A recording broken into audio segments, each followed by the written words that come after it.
Ever feel like you're in the thick of it, just trying to grasp the bigger picture? Yeah. Well, we're tackling that head on today Okay. with ADP 300, Chapter 2, Operational Art. Right. It's like the Army's playbook, Yeah. for connecting strategy and tactics, turning those what-ifs into how-tos Right. for any operation. Think of it like building a bridge. Okay. Strategy is that destination on the far shore, what we want to achieve. Right. Tactics are the bricks and beams, Yeah. the actual tasks and maneuvers we use. Okay. Operational art, that's the engineering plan to make sure everything comes together. I see. That those bricks and beams form a sturdy, reliable bridge to get us to victory. Okay, that's a solid analogy. So we're not just talking like battlefield maneuvers here, right? This is about thinking several moves ahead. Absolutely, yeah. And to guide that thinking, ADP 3GON gives us 12 key principles Okay. for joint operations. Now, these aren't rigid rules. All right. Don't think carved in stone or anything. I see. Think more like a navigational compass. They offer direction and flexibility as you navigate the complexities of any operation. Flexibility is key. Got it. But are there any of those principles that really stand out? Ones Yeah. that are really going to make a difference on the ground? One that I think often gets overlooked but can make or break a mission, economy of force. Economy of force? Yeah, think of it like this. You're a chess player. Okay. Each piece represents valuable resources. You've got troops, equipment, even time. Economy of force is knowing when to sacrifice a pawn Right. to gain a strategic advantage, or when to hold back your queen, conserve your strength for a decisive strike later. Whoa. Strategic chess. I like it. Huh. Makes you realize every decision has weight, Right, even the small ones. exactly. And to help commanders weigh those decisions, ADP 3 introduces the Army design methodology. Okay. It's a structured but adaptable process. It allows leaders to analyze complex situations, anticipate challenges, and come up with a winning game plan. That game plan is what we call the operational approach. So not just charging in. Right. More like a calculated dance. Exactly. It's about carefully studying the terrain, knowing your own capabilities, your limitations, Right. and constantly reassessing the situation as it unfolds. Yeah. It's like navigating a labyrinth. Okay. You might have a general map, Right. but you need to be ready to adjust your course Yeah. as you encounter unexpected twists and turns. Makes sense. Agility is key. But at some point, we have to stop planning and actually take action. Right. How does ADP 3.0, how does it bridge that gap? That's where defeat mechanisms come in. All right. Think of them as the sharp tools in our kit, Okay. each with a specific purpose. ADP 3.0 outlines 4 of them: destroy, dislocate, disintegrate, and isolate. Okay. Love a good action plan. Let's break those down. What does destroy actually mean in the context of operational art? Imagine a critical enemy command center, Okay. the brain directing their operations. Right. Taking it out completely paralyzes their ability to coordinate and react. That's destroy at its core. Okay. You're surgically removing a vital organ from the enemy's body, Right. crippling their ability to function as one cohesive force. Okay, that's about as destroy as it gets. But what about dislocating the enemy? How do you counter an opponent who has that home field advantage? It's about forcing them out of their comfort zone, making those carefully crafted plans irrelevant. Okay. Imagine a scenario where the enemy has fortified a strategic hilltop. Right. Instead of a head-on assault, you maneuver around them. You cut off their supplies and their escape routes. Suddenly, their advantage becomes a liability, their stronghold, their trap. That's the power of dislocation. You turn the enemy's strengths against them. Wow, I can already see how these mechanisms can play off each other. So how does disintegrate fit into this? Think of it as like the ultimate psychological warfare. Okay. You're disrupting comms, creating confusion, turning their own troops against them. It's about breaking their will to fight. Remember the Trojan horse? Yeah.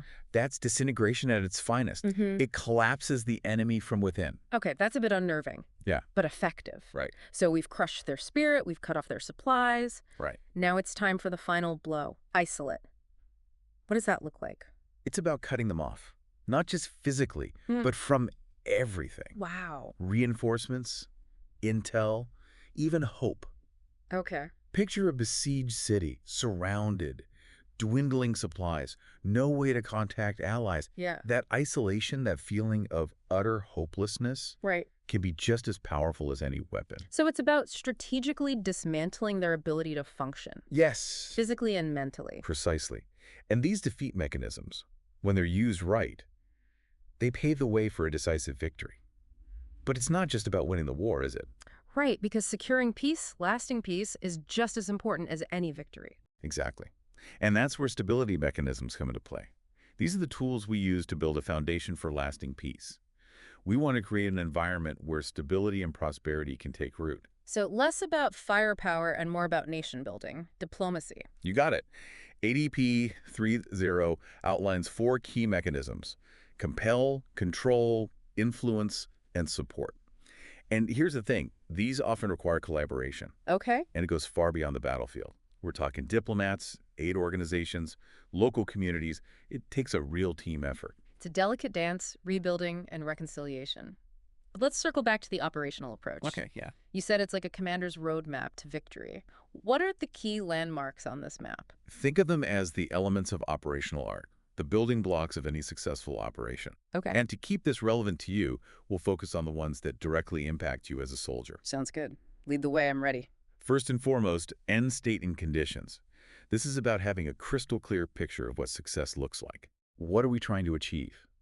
What conditions tell us we have won? Without this, we're just sailing blind. Like trying to hit a bullseye with your eyes closed. Exactly.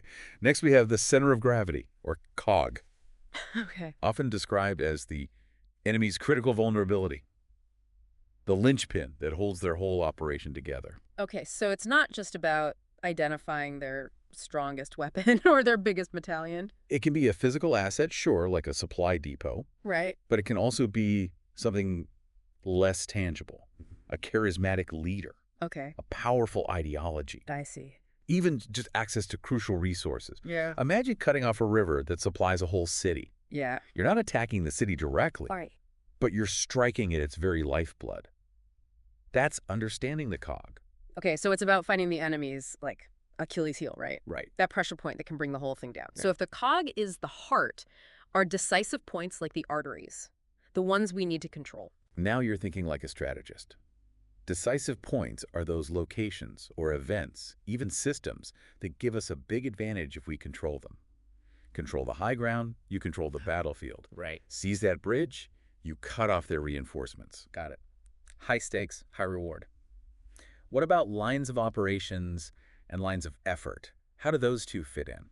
Okay, so imagine a map of the battlefield. Okay. Lines of operation are the physical pathways, Right. the roads and supply routes we use to move, like arteries and veins. Okay, I see. Lines of effort.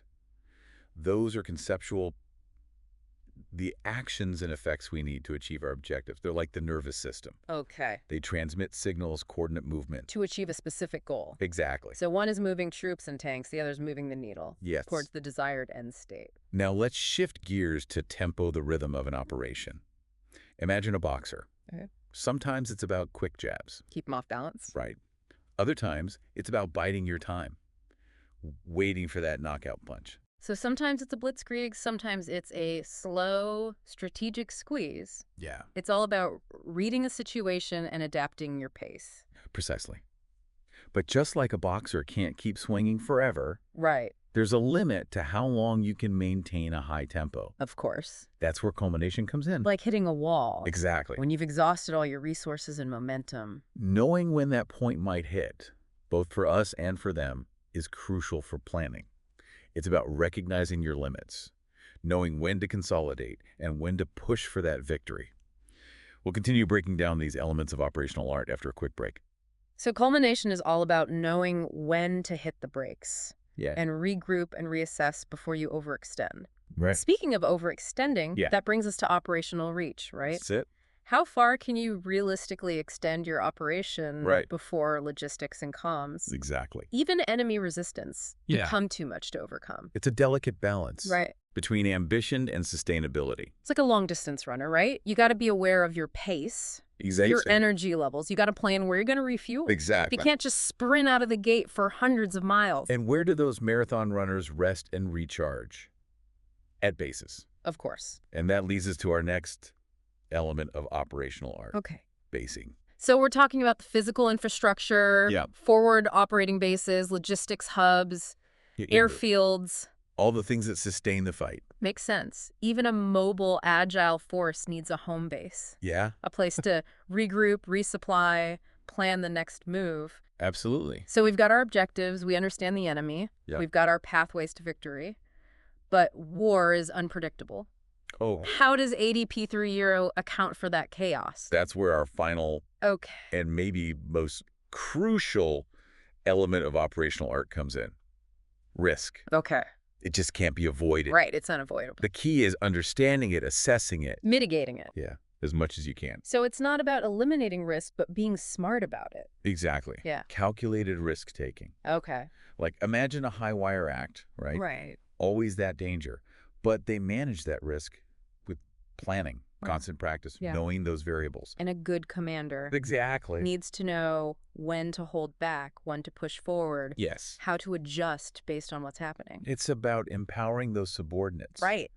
Let them make those decisions. Like on the ground. Yeah, within a framework with well-defined objectives. Because those boots on the ground Yes. are the ones who are facing the unknown. Right. They need to be able to make those split-second decisions They do. that could decide everything. And that's why understanding operational art is so important. Yeah, It's a common language. I see. We know how those goals translate into action. So it's not about memorizing terms. Right. It's about really understanding these concepts, Right. applying them, Yeah. shaping the outcome. You got it.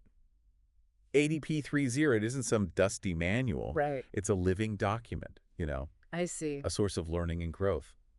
So don't just read it. Yeah, Wrestle with it, debate it, challenge it. exactly. See how it all connects to your job. Because in the heat of the moment, Yeah. when lives are on the line, Right.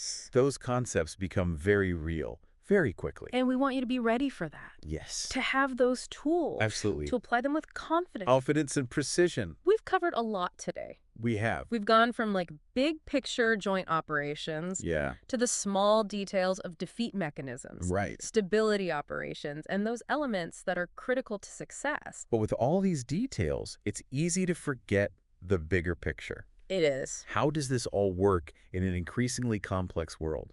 That's a great question. Right. One that deserves its own deep dive. It does. But for now, Okay. we'll leave you with this. We've talked about adapting to the unexpected on the battlefield. Yeah. But what about adapting to a whole new kind of battlefield? That's the question, isn't it? It is. As technology changes so fast, Yeah. the lines between, the real world and the digital world, Right. they're blurring. They are. How do we take these principles, operational art, Right. and use them in cyberspace, Right. where the enemy is invisible Right. and victory can be decided in seconds? It's like trying to, I don't know, Yeah. grab smoke. Right. How do you even find their center of gravity Right. when you're dealing with networks and algorithms? That's the challenge. It is. We need to change how we think about this. Okay. Move past those old ways of thinking about war. Right. Embrace new perspectives, new tools. It's not about tanks and troops anymore. Yeah. It's about code, information, Exactly. controlling the narrative. It's about influence, shaping opinion, right. even using algorithms for our goals. Wow. The battlefield is everywhere now. That's exciting and scary at the same time. It is. So where do we go? How do we prepare for these wars of the future? By using those same principles. Okay. Adaptability, innovation, the things that have always guided us. Right. We need to never stop learning. Right. Think outside the box, challenge our own doctrine. Because if we stand still, Yeah, we're already falling behind. exactly. And that's why we're having this conversation. I agree. This deep dive. It's important. It's not just about the past, but about shaping the future. That's right. So to everyone out there, on the front lines of this new era, Yeah, remember, the tools might change, Right. tactics evolve, of course. but strategy, clear objectives, taking smart risks, those never change. Never. Keep asking those tough questions. Please do. Push the boundaries. Yeah, Find that operational edge. that's what wins wars. We hope this deep dive into ADP 3.0 Chapter 2 has given you what you need I think it has. to deal with the challenges of modern warfare. Absolutely. Until next time, stay curious, stay vigilant, and stay ahead. Couldn't have said it better myself.